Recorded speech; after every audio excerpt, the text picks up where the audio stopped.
Hello everyone, हम thermodynamics आपकी आज कंटिन्यू करेंगे। तो थर्मोडायनेमिक्स में आपने लास्ट क्लास में क्या किया था? आपने किया था thermodynamic derivation for law of chemical equilibrium. Chemical equilibrium वाला कंसेप्ट हमने पहले पढ़ा था, उससे लास्ट क्लास में पढ़ा था। और वहां पर फिर हमने नेक्स्ट क्लास में कुछ रेट कांस्टेंट्स को जनरेट किया था with the help of thermodynamic concept. और वहां पर हमने रेट कांस्टेंट किस किस टर्म में हमने जनरेट किए थे? देखो, हमने कुछ एक किए थे KP, Kx, Kc, Ka, K gamma, और आपने ये मतलब यही किए थे। और ये हमारा रेट कांस्टेंट था, rate constant in terms of partial pressure, in terms of partial pressure. ये हमारा in terms of mole fraction, in terms of mole fraction.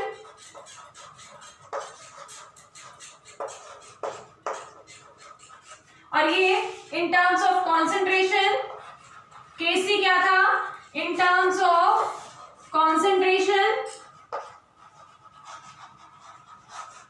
उसके बाद नेक्स्ट था आपका Ka, which is in terms of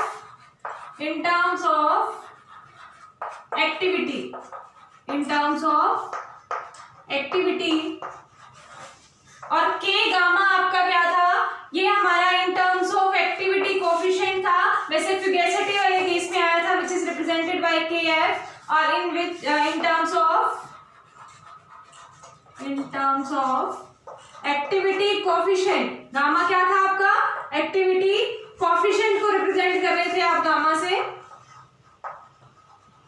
और ये हमने Kf ड्राइव करने में यूज किया था। और Kf क्या था? ये हमारा in terms of fugacity rate constant था, इन टर्म्स ऑफ फ्यूगेसिटी। तो हमने लास्ट क्लास में ये कुछ रेट कांस्टेंट्स किए थे।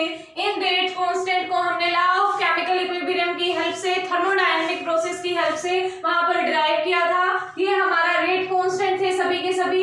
ये rate constant in terms of partial pressure, ये हमारा in terms of mole fraction, और सी आपका in terms of concentration, Ka in terms of activity, और K gamma in terms of activity coefficient, और Kf क्या था आपका? In terms of fugacity rate constant था ये आपका।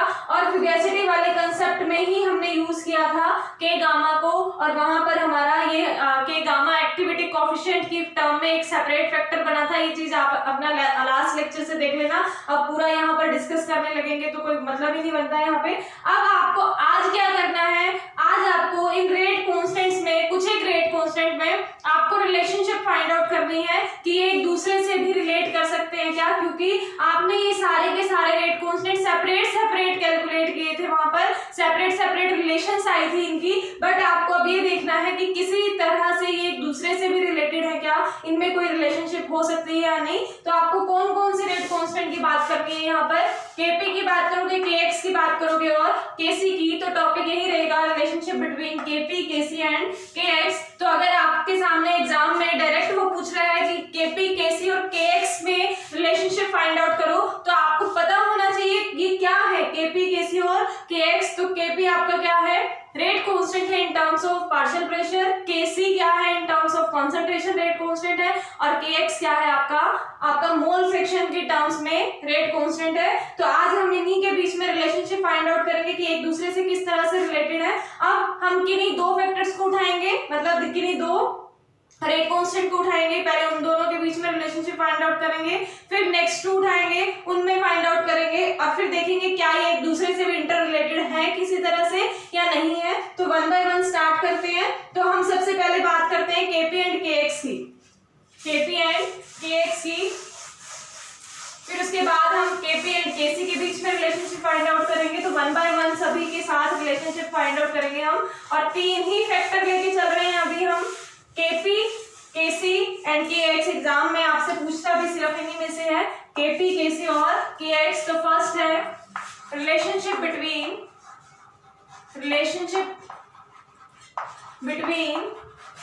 Kp Kp and Kx, Kp and Kx।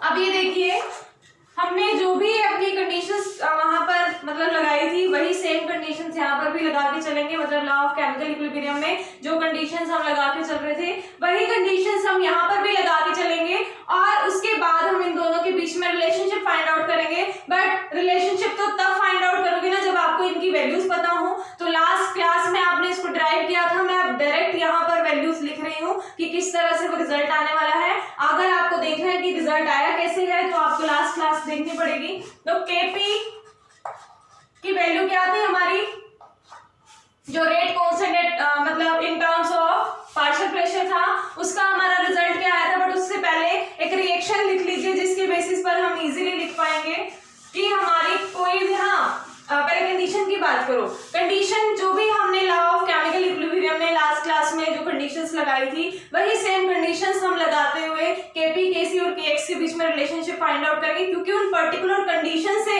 हमने उनकी वैल्यूज कैलकुलेट की हुई है। तभी हमारी मतलब इक्वेशंस या ये टर्म्स एप्लीकेबल होंगी जब हमारी वो पर्टिकुलर कंडीशंस होंगी। तो सबसे इंपॉर्टेंट और सबसे पहली कंडीशन आपकी क्या थी वहां पर कि मेरी जो रिएक्शन है या मेरा रिएक्टेंट प्रोडक्ट में जो कन्वर्ट हो रहा है वो रिएक्शन मेरी रिवर्सिबल होनी चाहिए। सबसे पहली कंडीशन तो यही थी कि वो रिएक्शन मेरी रिवर्सिबल होनी चाहिए, मतलब रिएक्टेंट प्रोडक्ट में भी कन्वर्ट हो सकता है और प्रोडक्ट आपका रिएक्टेंट में भी कन्वर्ट हो सकता है। तो हमें सबसे पहले कोई मतलब रिवर्सिबल रिएक्शन अज्यूम करनी पड़ेगी। सपोज करो AA प्लस BB हमारा कन्वर्ट हो रहा है किसी MM टाइप में प्लस NN टाइप में। अब ये हम क्यों ले रहे हैं, यहाँ पर लास्ट क्लास में हमने CD लिखा हुआ था, इसमें ज्यादा वो मत करना। यहाँ सिर्फ इसलिए C नहीं ले रहे क्योंकि लास्ट में हमने देखा था जब हम C की पावर C कर रहे थे तो वो पजलिंग हो रहा था, क्योंकि हम C से कॉन्सेंट्रेशन को भी रिप्रेजेंट करते हैं, इसीलिए हमने जस्ट यहाँ पर अल्फाबेट्स चेंज कर लिए हैं। तो हमारे पास कोई रिएक्शन है, इस रिएक्शन में मतलब ये रिएक्शन रिवर्सिबल है और रिवर्सिबिलिटी के साथ साथ आपने वहां पर एक्सप्लेन भी किया था कि एक पॉइंट ऐसा आएगा जब इन दोनों रिएक्शंस में इक्विलिब्रियम, सॉरी इन दोनों में नहीं, इस रिएक्शन में इक्विलिब्रियम एग्जिस्ट कर जाएगा और इक्विलिब्रियम एग्जिस्ट करने के बाद जो वहां पर रेट कांस्टेंट होता है वो इक्विलिब्रियम रेट कांस्टेंट आता है और वही सारे इक्विलिब्रियम रेट कांस्टेंट हमने कैलकुलेट किए थे इन terms of Kp, Kc, Kx, Ka, K gamma और Kf की फॉर्म में। तो वो हमारा इक्विलिब्रियम रेट कांस्टेंट्स थे ना ये सारे। तो अब इन्हीं के बीच में हमें रिलेशनशिप फाइंड आउट करनी है। तो हमने फर्स्ट कंडीशन लगा दी कि हमारी रिएक्शन जो है वो रिवर्सिबल होनी चाहिए और इक्विलिब्रियम अटेन कर जाए अगर, तो उसके बाद हमारी कोई भी रिएक्शन जो है रिवर्सिबल रिएक्शन जो है वो Dalton law of partial pressure को ओबे करती है। देखिए क्या बोला मैंने, डाल्टन लॉ ऑफ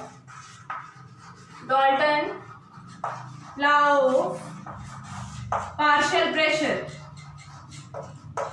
कोई भी chemical reaction Dalton law of partial pressure को अगर ओबे करती है तो हमारा Dalton law of partial pressure क्या कहता है, PI according to Dalton law of partial pressure PI is equal to XI into P।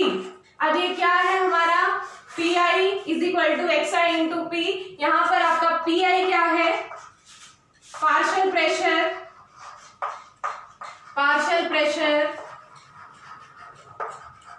of any component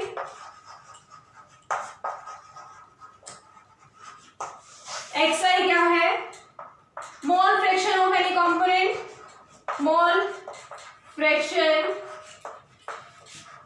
of any component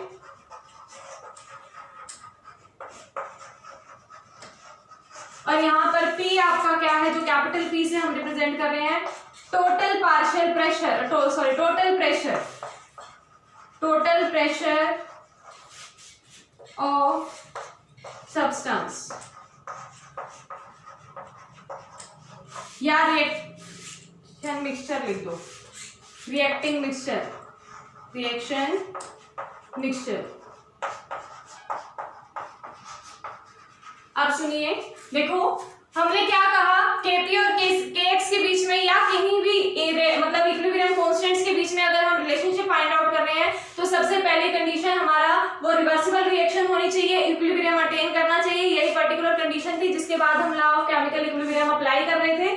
तो अब अगर मुझे Kp और Kx के बीच में रिलेशनशिप फाइंड आउट करनी है तो उसके लिए मुझे एक लॉ की हेल्प लेनी पड़ेगी, और वो लॉ मेरा क्या है, Dalton law of partial pressure. अभी लिखेंगे Kp और Kx की वैल्यू भी, बट हम यहाँ पर अभी क्या कंडीशन लगा के चल रहे हैं कि इस रिलेशनशिप को डिराइव करने के लिए या इनके बीच में रिलेशनशिप फाइंड आउट करने के लिए मुझे एक लॉ की हेल्प लेनी पड़ेगी।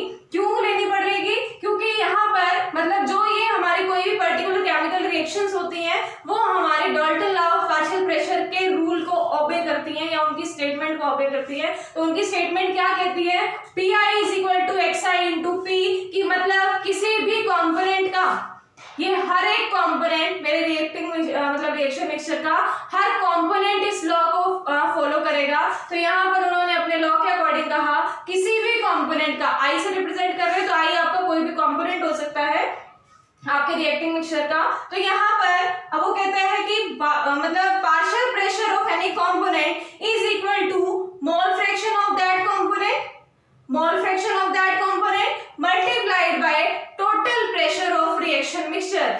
ये हमारा क्या है P, total pressure of reaction mixture. तो रिएक्शन मिक्सचर का टोटल प्रेशर को अगर mole fraction of that component से मल्टीप्लाई कर देते हैं तो हमारे पास आ जाता है क्या, उसका वेपर प्रेशर, उसी कंपोनेंट का पार्शियल प्रेशर कैलकुलेट होके आ जाएगा। तो पार्शियल प्रेशर आप कैलकुलेट कर सकते हो किसी भी कंपोनेंट का। अब देखो आप क्या करने लगे हो, Kp और Kx के बीच में रिलेशनशिप फाइंड आउट करने लगे हो। तो यहाँ पर P क्या है, पार्शियल प्रेशर, और ये भी इक्विलिब्रियम कांस्टेंट किसके लिए है, इन टर्म्स ऑफ पार्शियल प्रेशर, और यहाँ पर ये Kx जो है ये इन टर्म्स ऑफ मोल फ्रैक्शन है। तो यहाँ हमारे पास बिल्कुल डायरेक्ट रिलेशन है किसके किसके बीच में, पार्शियल प्रेशर और मोल फ्रैक्शन के बीच में, और वो किसकी हेल्प किसने दी हुई है, डाल्टन लॉ ने हमें दी हुई है। तो हम उसी का यूज करके डायरेक्ट रिलेशनशिप फाइंड आउट कर सकते हैं ना। बस अब हमें Kp की वैल्यू पता हो और Kx की वैल्यूज पता हो तो हम बिल्कुल इजीली इनकी वैल्यूज को रिलेट करके और हम ये रिलेशनशिप फाइंड आउट कर सकते हैं। तो डाल्टन लॉ तो ये रहा। अब हमें को याद होनी चाहिए Kp और Kx की वैल्यूज। तो Kp और Kx की वैल्यूज हमारी क्या थी,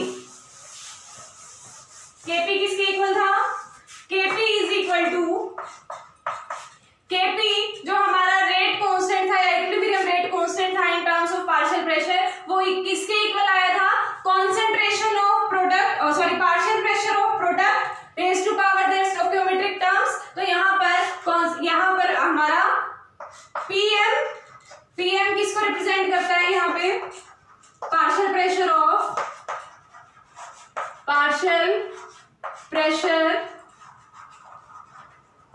M। इसी तरह से Pn किसको रिप्रेजेंट करेगा, पार्शियल प्रेशर ऑफ N को। यहाँ पर फिर हम Pa भी लिख सकते हैं, Pa partial pressure of A component को, और Pb किसको रिप्रेजेंट करेगा, partial pressure of B component को। अब हमारे इस रिएक्शन मिक्सचर में 4 कंपोनेंट इन्वॉल्व है, 2 रिएक्टेंट की तरफ 2 प्रोडक्ट की तरफ। अब अगर इक्विलिब्रियम एग्जिस्ट करता है तो एक बार ये रिएक्टेंट एक बार वो रिएक्टेंट, तो 4 कंपोनेंट्स हमारे यहाँ इन्वॉल्व है। कौन कौन से, A, D, M और N। और हमारा जो इक्विलिब्रियम रेट कांस्टेंट था वो किसके इक्वल आया था, पार्शियल प्रेशर ऑफ प्रोडक्ट के component raise to power their stoichiometric term divided by partial pressure of reacting component, और उनकी भी स्टोइकियोमेट्रिक पावर्स जो टर्म्स है वो उसमें चली जाएंगी पावर में। तो यहाँ देखिए Pm और Pn आना चाहिए,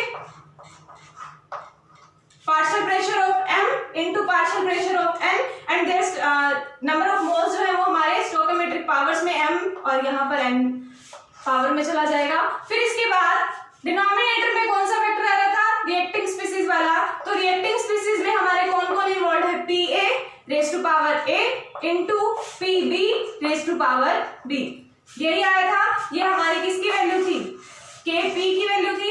इसी तरह से हम वैल्यू हमारे पास Kx की वैल्यू भी है, और Kx की वैल्यू जब आप कैलकुलेट करोगे तो वहां पर मोल फ्रैक्शन इन्हीं टर्म्स के आ जाएंगे, और मोल फ्रैक्शन अगर आएंगे तो Kx हमारा किसके इक्वल हो जाएगा, xm raise to power M into xn raise to power N divided by xa raise to power A into xb raise to power B।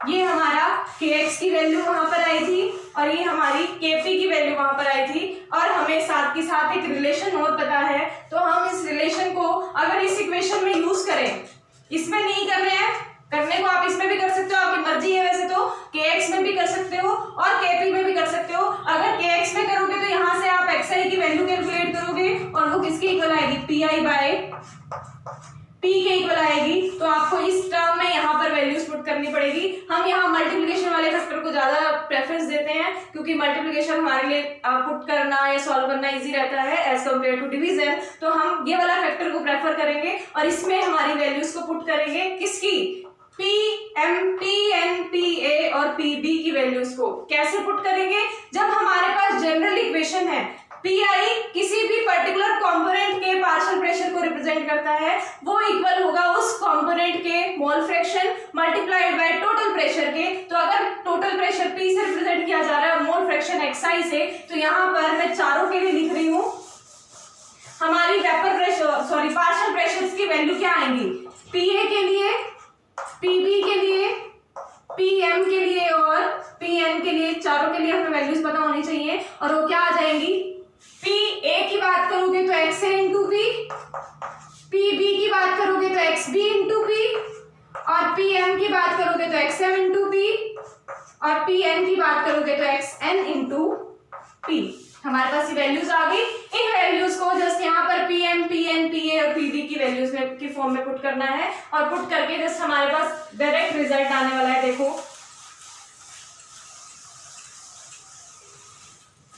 इस इक्वेशन में वो वैल्यूज पुट कर रही हूं तो मेरा Kp किसके इक्वल आने वाला है, देखिए Pm की वैल्यू जब मैं पुट करूंगी क्या है, XM into XM P raise to power M, power M है, ये ध्यान रखना, ये पावर कई बार पुट नहीं करते हैं बच्चे और मिस्टेक कर देते हैं। नेक्स्ट है आपका PN, PN की वैल्यू क्या है, XN इंटू P, तो XN into P raise to power N divided by PA, PA की वैल्यू क्या है, XA into P raise to power A, इसी तरह से PB की XB into P raise to power B, ये वैल्यू आई। अब देखो XM raise to power M, XN raise to power M, XA raise to power A, XB raise to power B, but इसमें सभी फैक्टर्स में साथ में एक कांस्टेंट टर्म है विच इज P और P raise to power M, P raise to power N, P raise to power A और P raise to power B। तो क्या हम P जो कॉमन है इनमें सभी में उसको सेपरेट कर लें इनसे, मतलब X वैल्यू से हम सेपरेट कर सकते हैं। तो अगर हम X वैल्यू से सेपरेट करेंगे इसको तो ये इक्वेशन किसके इक्वल आएगी, देखो XM raise to power M into XN raise to power N को मैं अलग लिख रही हूं, इंटू साथ में P की power M into P raise to power N, यही है ना, सभी के बीच में मल्टीप्लिकेशन का साइन है, इसको मैं लिख सकती हूँ XM raise to power M P raise to power M, XN raise to power N P raise to power N, इसी तरह से इनको भी लिख सकते हैं। तो यहाँ पर मेरा सेपरेट होके क्या आएगा, XA raise to power A into XB raise to power B, और इसमें आपका क्या आएगा, P raise to power A into P raise to power B, ये मल्टीप्लिकेशन का साइन है।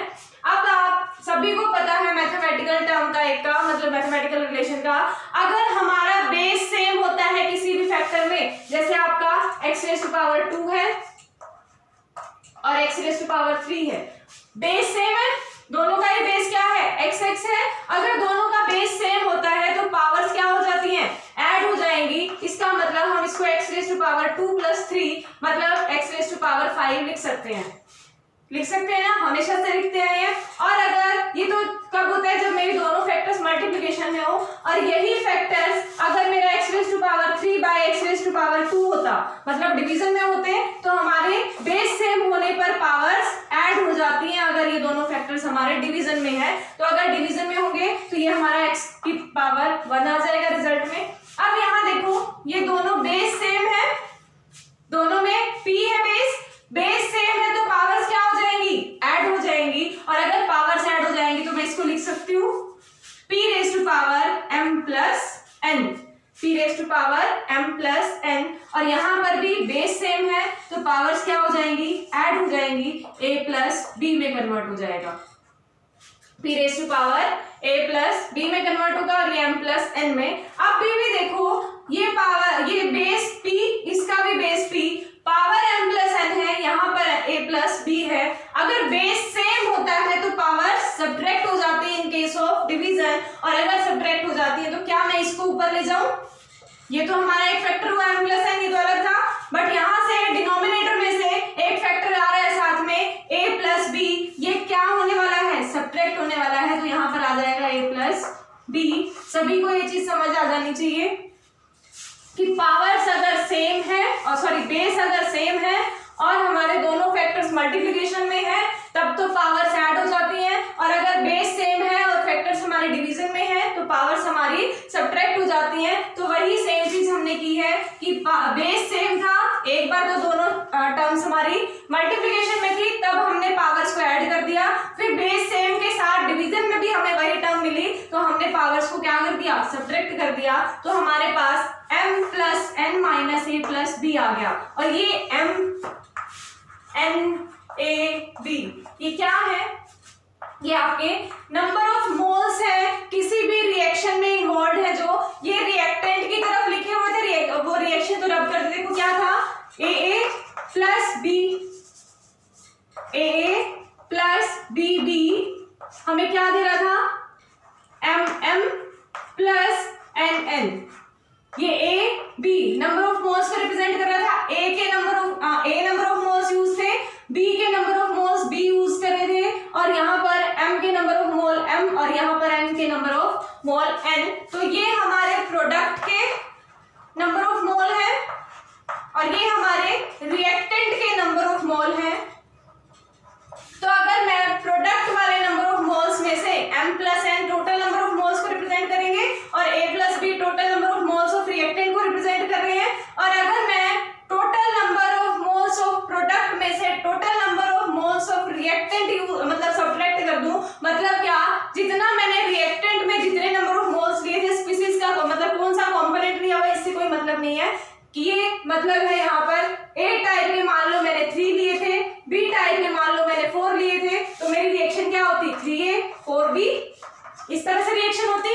3 प्लस 4 कितने number of moles total involve हुए हैं इसमें? 7, और सपोज करो यहाँ पर एक 2 मिला है, एक 3 मिला है, तो मिले कितने हमें? 5 नंबर ऑफ मोल्स। तो ये हम अगर मैं 5 में से जितने हमें मिले हैं और जिसमें से मिले हैं अगर मैं वो सब्ट्रैक्ट कर दूं, तो मैं वहां से टोटल नंबर ऑफ मोल का चेंज कैलकुलेट कर सकती हूँ, मोल्स नंबर ऑफ मोल्स का चेंज कैलकुलेट कर सकती हूँ कि कितने नंबर ऑफ मोल्स चेंज होके मिले हैं। अब ये नंबर ऑफ मोल्स का चेंज यहाँ पर 5 माइनस 7 किसके इक्वल आएगा?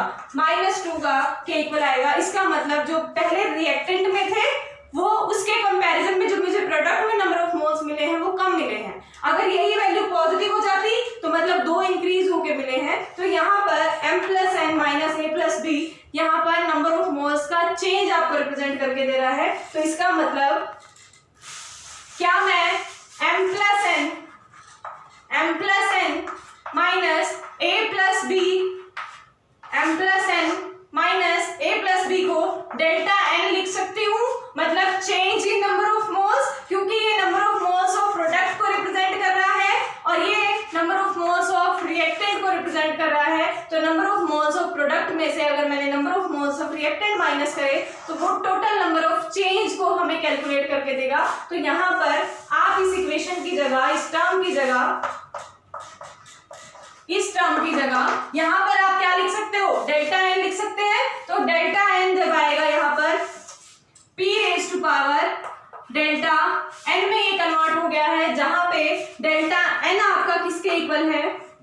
m plus n minus a plus b। m plus n मेरा बार बार बोल रही हूँ, ध्यान से अपना नोट कर लेना। m plus n number of moles of product को रिप्रेजेंट कर रहा है और a plus b total number of moles of reactant को रिप्रेजेंट कर रहा है। प्रोडक्ट वाले नंबर ऑफ मोल्स में से रिएक्टेंट वाला नंबर ऑफ मोल हमने सब्ट्रैक्ट किया तो change in number of mole आ गया। तो यहाँ पर हमारी इक्वेशन ये आ चुकी है, ये इक्वेशन आई। अब इस वाले फैक्टर को बिल्कुल ध्यान से देखो, ये किसके इक्वल दिखाई दे रहा है आपको? km raise to power m, km बोल रही हूँ, xm raise to power m xn raise to power n, xa raise to power a, xb raise to power b। तो ये सेम फैक्टर अभी मैंने kx की वैल्यू लिखी थी वो इसके बिल्कुल इसी के इक्वल थी। तो यहाँ पर इस फैक्टर की जगह मैं क्या लिख सकती हूँ kx। तो अगर ये kx के इक्वल होगा तो हमारे पास kp किसके इक्वल आ चुका है, kp is equal to kx, क्योंकि ये तो हमारा वेक्टर क्या है kx into p raise to power delta n। ये आ गई हमारे रिलेशन किसके बीच में, kp और kx के बीच में। डेल्टा n आपका यहाँ पर क्या रिप्रेजेंट कर रहा है, change in number of moles को रिप्रेजेंट कर रहा है। kx यहाँ पर आपका equilibrium rate constant in terms of mole fraction, और kp आपका वही सेम मीनिंग है कि rate equilibrium rate constant in terms of partial pressure. तो आपकी रिलेशन ये आ चुकी है। नेक्स्ट हमें करना है relation between kp and kc। kp and kc के बीच में रिलेशन देखनी है अब हमें।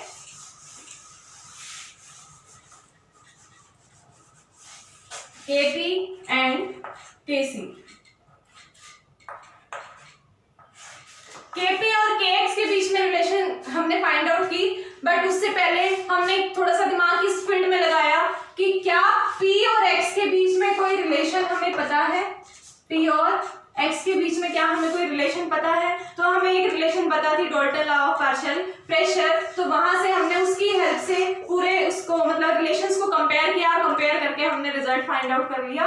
तो अब आपके सामने किसके किसके बीच में रिलेशन है, kp और kx के बीच में। तो हमें ये देखना है क्या हमें p और c के बीच में कोई रिलेशन पता है, मतलब ये प्रेशर और कंसंट्रेशन के बीच में आपको क्या कोई रिलेशन पता है। तो उसके लिए हम आइडियल गैस इक्वेशन का यूज करेंगे, यूजिंग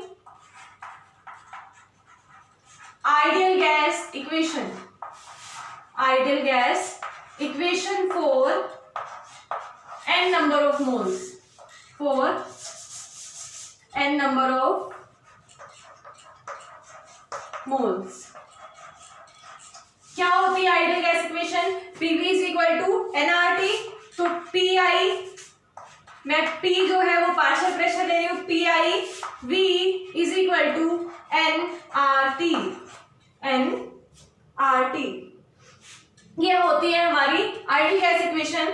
यहाँ पर जो वॉल्यूम है जस्ट इसको रीअरेंज करके अगर मैं इसमें डिवीजन में ले जाऊं तो मेरा PI is equal to n by V R into T के इक्वल हो जाएगा। देखो कुछ नहीं किया, आइडियल गैस इक्वेशन ली, आइडियल गैस इक्वेशन लेने के बाद यहीं पर मैंने n के डिवीजन में जस्ट वॉल्यूम को लेके गई हूँ, कोई अलग से वैल्यू पुट नहीं की, तो n बाय v की फॉर्म में कन्वर्ट किया। और याद कीजिए मेरा, चलो आप लोगों को नहीं कराया खैर अभी। देखो नंबर ऑफ मोल्स जो है, number of moles divided by volume of solution. अगर इन दोनों टर्म्स को हम डिवाइड करते हैं तो वो किसके इक्वल आता है, यहाँ पर यही डिवीजन है ना, number of moles divided by volume of solution. In litre में कर लो या कुछ भी करो, वॉल्यूम ऑफ सॉल्यूशन ही रहने दो, number of moles divided by volume of solution. तो अगर हम ये रेशियो लेते हैं तो वो किसको रिप्रेजेंट करता है आपकी, वो रिप्रेजेंट करता है आपकी कॉन्सेंट्रेशन को।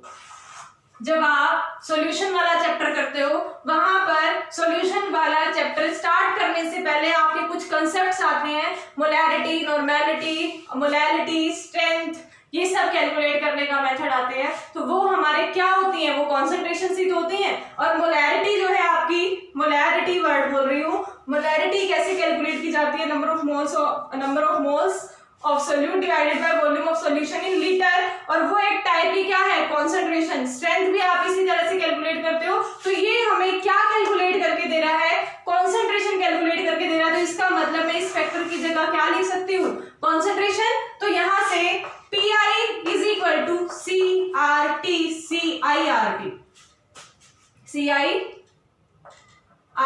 क्योंकि ये NI को रिप्रेजेंट करेगा। NI को क्यों रिप्रेजेंट करेगा, अगर आप किसी कंपोनेंट के पार्शियल प्रेशर की बात कर रहे हो इस इक्वेशन में, तो नंबर ऑफ मोल्स भी तो उसी कंपोनेंट के लोगे ना। आपने किसी भी रिएक्शन मिक्सचर में अगर किसी पर्टिकुलर कंपोनेंट का, जैसे हमारे पास कौन कौन से कंपोनेंट थे, A, B, M और N, रिएक्टेंट में A और B और प्रोडक्ट में M और N इन्वॉल्व थे। तो अगर आप किसी पर्टिकुलर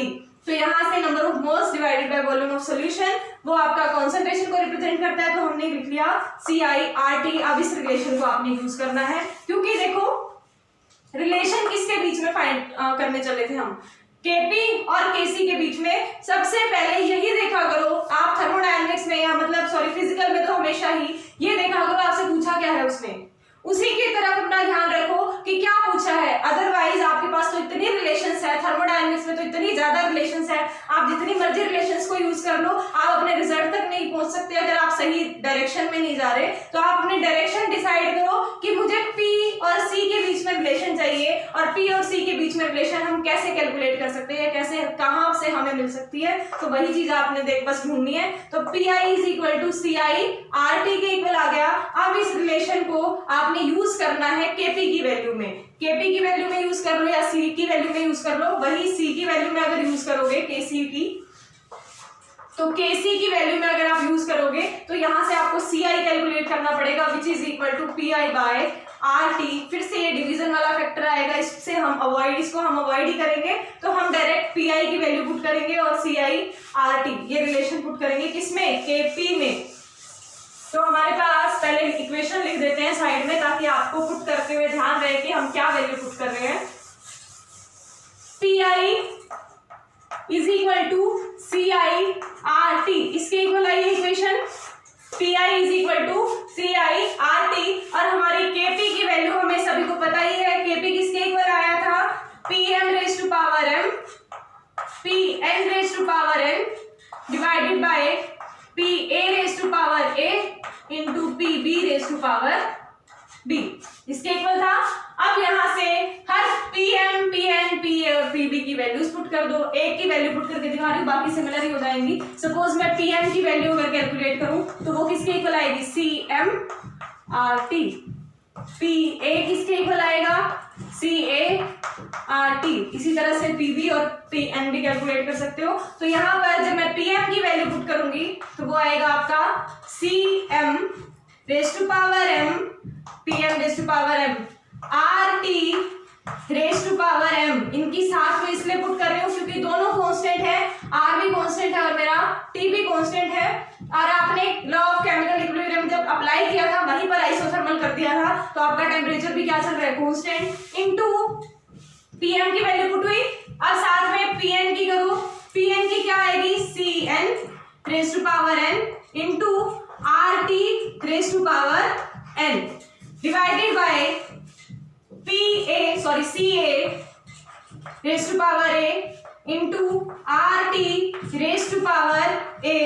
इंटू CB⁴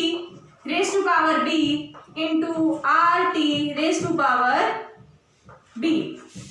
अब ये हमारी वैल्यूज पुट हुई।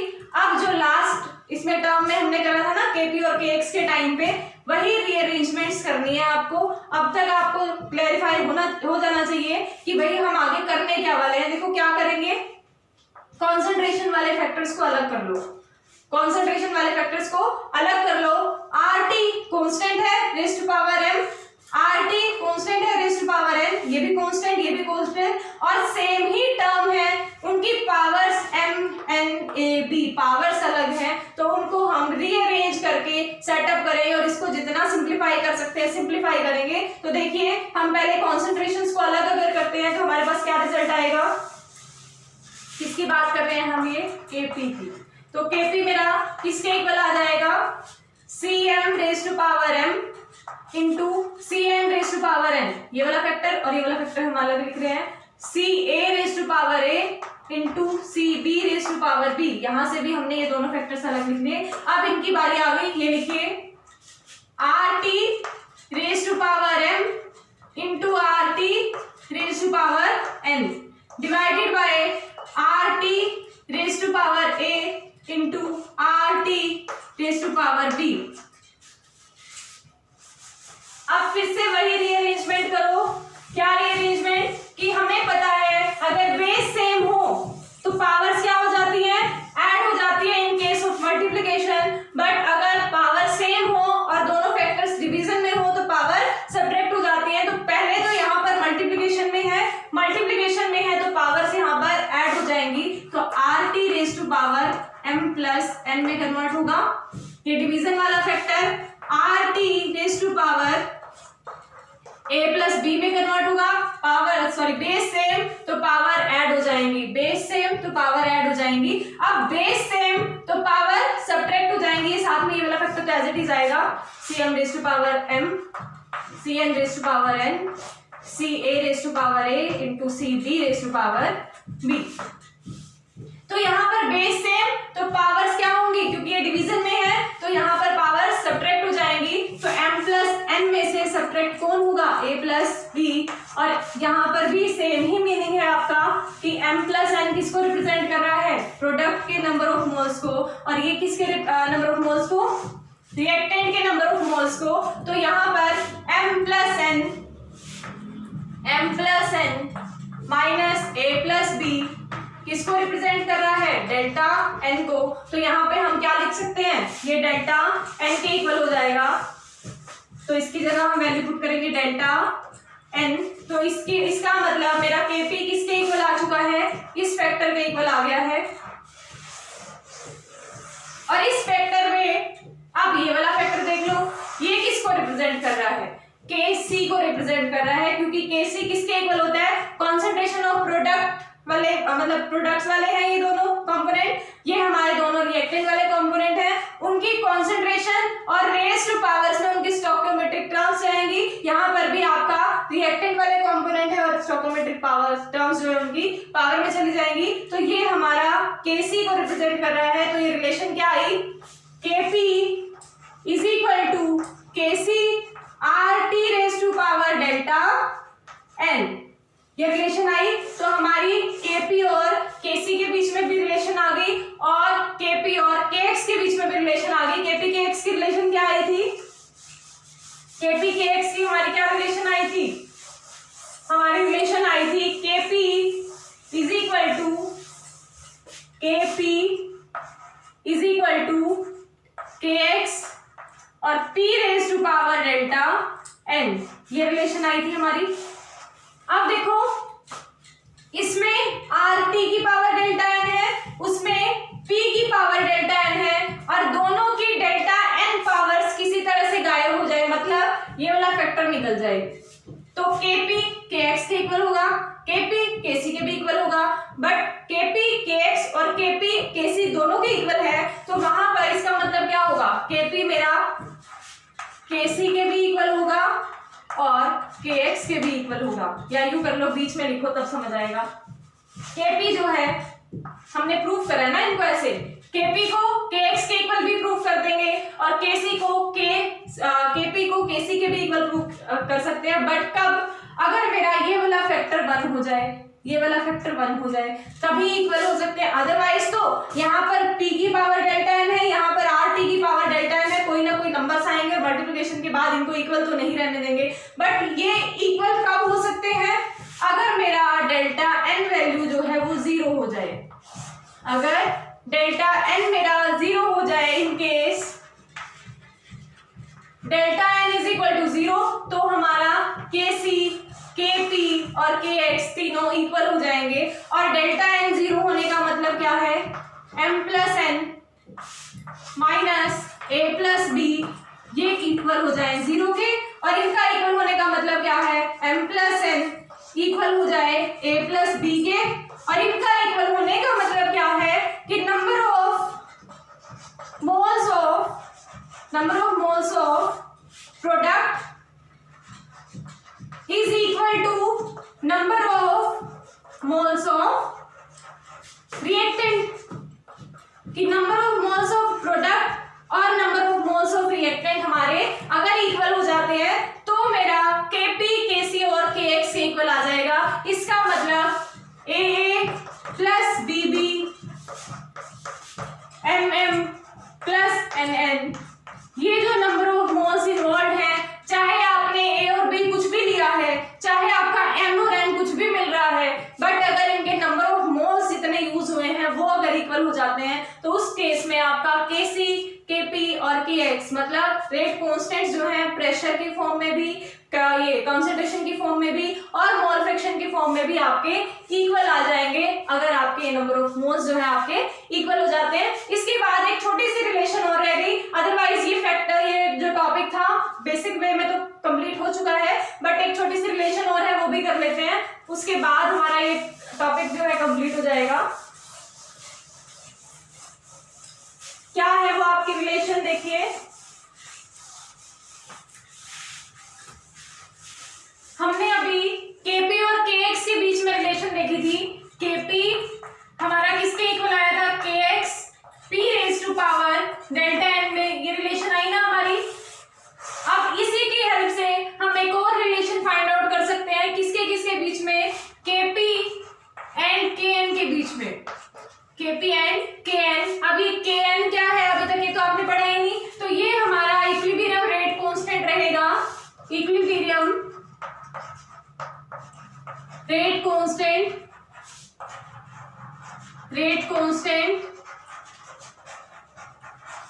in terms of number of moles,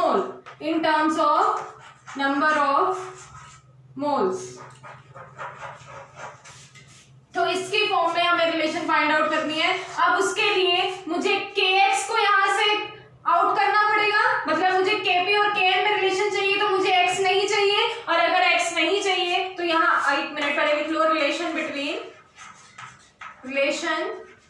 between kp and kn। तो kx हमें यहाँ से रिमूव करना पड़ेगा, तो kx को रिमूव करने के लिए x जो है क्या किसी तरह से रिलेटेड है मेरे n के साथ, मतलब x और n के बीच में कोई रिलेशन है क्या। अगर कोई ऐसे रिलेशन है तो हम x को n की टर्म्स में कन्वर्ट कर देते हैं, और अगर हम n की टर्म्स में कन्वर्ट कर देंगे तो हम यहाँ पर वैल्यूज पुट करेंगे और हमारी इक्वेशन उसी टर्म में आ जाएगी। अब देखो x की वैल्यूज हमारी क्या होती है, मोल फ्रैक्शन जो है आपका वो किसके इक्वल होता है, किसी भी कंपोनेंट का अगर आप मोल फ्रैक्शन कैलकुलेट करते हो तो वो हमारा इक्वल होता है, मान लो xi से मैं रिप्रेजेंट कर रही हूँ किसी के मोल फ्रैक्शन को, तो वो मेरा किसके इक्वल होता है, number of moles of that component divided by total number of moles, जितने भी नंबर ऑफ कंपोनेंट इन्वॉल्व है उन सभी के टोटल नंबर ऑफ मोल्स। अब ये सारे जो टोटल नंबर ऑफ मोल्स हैं वो किसके इक्वल हो सकते हैं, किसी एक नंबर के इक्वल होंगे, हम सपोज करो n से रिप्रेजेंट करते हैं, और वही तो है हमारा नंबर ऑफ मोल्स, n जो है वो कंप्लीट नंबर ऑफ मोल्स को रिप्रेजेंट कर रहा है। तो यहाँ पर मैं इसको लिख सकती हूँ क्या, ni/n, क्योंकि n मेरा टोटल नंबर ऑफ मोल्स को रिप्रेजेंट करता है, और किसी भी कंपोनेंट का mole fraction number of moles of that component divided by total number of component से हम कैलकुलेट करते हैं। तो इसका मतलब xi की जगह मैं ni/n पुट कर सकती हूँ। इसका मतलब जहां जहां पर मेरा kx है, और kx क्या है, x raise to power m xn raise to power n divided by xa raise to power a into xb raise to power b, इसके इक्वल है ना आपका kx। तो अब इस kx की वैल्यू में जहां जहां पर x है वहां पर ni/n लिख सकती हूँ। इसका मतलब मेरे xm की वैल्यू क्या हो जाएगी, nm डिवाइडेड बाय n पे ये हमारा टोटल नंबर ऑफ मोल्स है, यहाँ पर n मत लगा देना क्योंकि ये तो हमारा टोटल नंबर को रिप्रेजेंट कर रहा है, ये तो एक कांस्टेंट नंबर है, ये वेरिएबल नहीं रहेगा। ये किसी भी एक पर्टिकुलर रिएक्शन के लिए, किसी भी गैसियस स्टेट के लिए ये हमारा टोटल नंबर ऑफ n जो है वो कांस्टेंट रहेगा। तो यहाँ सिर्फ ni's वैरी होंगे, तो अगर ये वैरी होंगे तो nm/n की फॉर्म में, x से इसी तरह से na डिवाइडेड बाय n में कन्वर्ट हो जाएगा, xb nb/n में कन्वर्ट हो जाएगा, और xn की अगर आप बात करोगे तो nn डिवाइडेड बाय n में कन्वर्ट हो जाएगा। तो ये सारी वैल्यूज अगर मैं इस इक्वेशन में पुट करूं,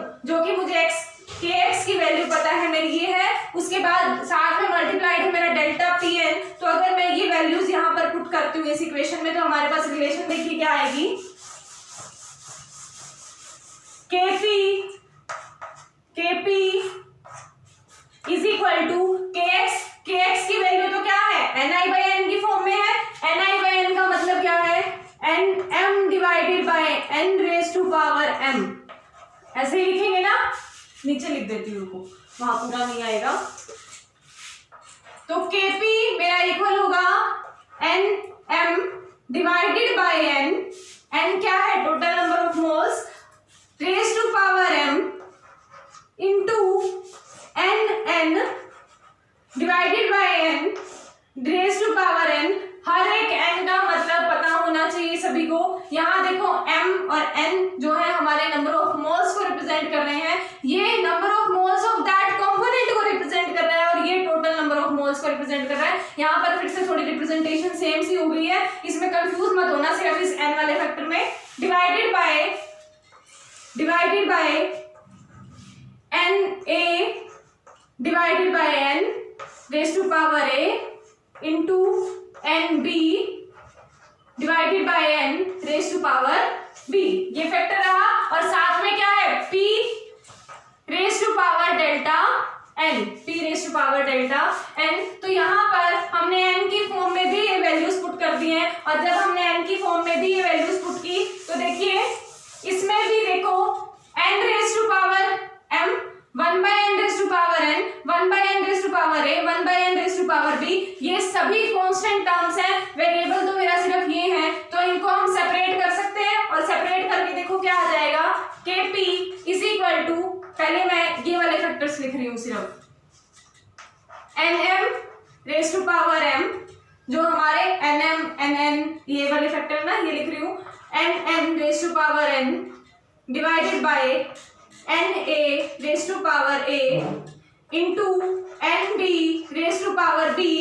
अब हमारे सिर्फ कांस्टेंट वाले फैक्टर्स बच गए हैं, तो 1 by n raise to power m into 1 by n raise to power n divided by 1 by n raise to power a into 1 by n raise to power b। ये फैक्टर्स बचे। अब इनको फिर से हमें रीअरेंज करके सॉल्व करना है और रीअरेंजमेंट के लिए वही वाला टर्म यूज करना है कि बेस सेम हो तो पावर्स ऐड हो जाती है और हमारा मतलब अगर मल्टीप्लिकेशन में है तो पावर्स ऐड हो जाएंगी और सेम बेस के साथ टर्म्स अगर डिवीजन में है तो पावर सब्ट्रैक्ट हो जाएंगी। तो इसका मतलब यहाँ पर साथ में एक वो भी था p raise to power delta n, p raise to power delta n। तो यहाँ पर बेस हमारा सेम है, बेस सेम है, तो इसका मतलब अब आगे अगर हम इसको फर्दर सॉल्व करेंगे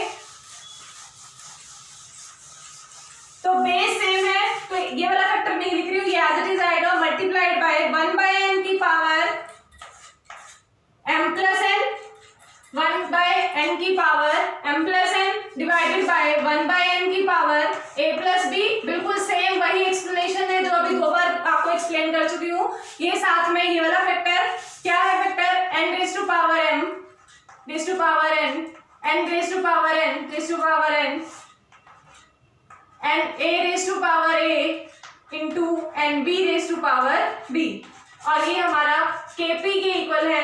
और अगर मेरा पार्शियल प्रेशर की फॉर्म में या कॉन्सेंट्रेशन की फॉर्म में या मोल फ्रैक्शन की फॉर्म में हमारे इस टाइप के रिजल्ट को हम इक्विलिब्रियम रेट कांस्टेंट का नाम दे देते थे, तो इसको भी तो हम कोई इक्विलिब्रियम का नाम दे सकते हैं ना। यहाँ पर देखो प्रोडक्ट वाले कंटेंट है और कंपोनेंट है, यहाँ पर हमारे रिएक्टेंट वाले कंपोनेंट है, तो क्या मैं इसको रिप्रेजेंट कर सकती हूँ इस वाले फैक्टर को Kn से, जो कि मेरा क्या होगा? Rate constant in equilibrium rate constant in terms of number of moles. तो यहाँ ये मेरा Kn के इक्वल जब हो जाएगा तो Kp is equal to Kn into 1 by n साथ में p raise to power delta n 1 by n, यहाँ पर p raise to power delta n मल्टीप्लाइड बाय 1 by n raise to power m plus n minus a plus b में convert हुआ। अब ये कन्वर्ट होने के बाद अब तक आप सभी को पता चल गया होगा इसको हम किस में कन्वर्ट कर सकते हैं?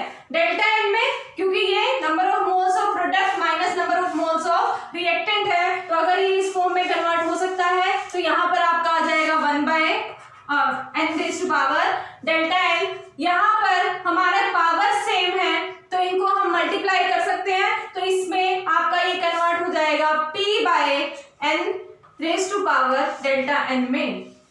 तो आपकी रिलेशन आ गई है Kp और Kn के बीच में, Kp और Kn के बीच में, जो कि ये प्रेशर के फॉर्म में आपका इक्विलिब्रियम रेट कांस्टेंट, ये आपका नंबर ऑफ मोल्स के फॉर्म में रेट कांस्टेंट है। वही अगर डेल्टा एन मेरा 0 के इक्वल हो जाता है तो Kp Kn के इक्वल हो जाएगा। तो ये आपका रहा रिलेशन, मैथमेटिकल रिलेशंस हमने देख लिए हैं। किसका किसका किया है? Kp और Kx का, Kp और Kc का, और Kp और Kx का। देखिए अब Kp is equal to Kx into P raise to power delta N. एक second, Kp is equal to Kc और इसके साथ कौन सा वेक्टर आया था आपका?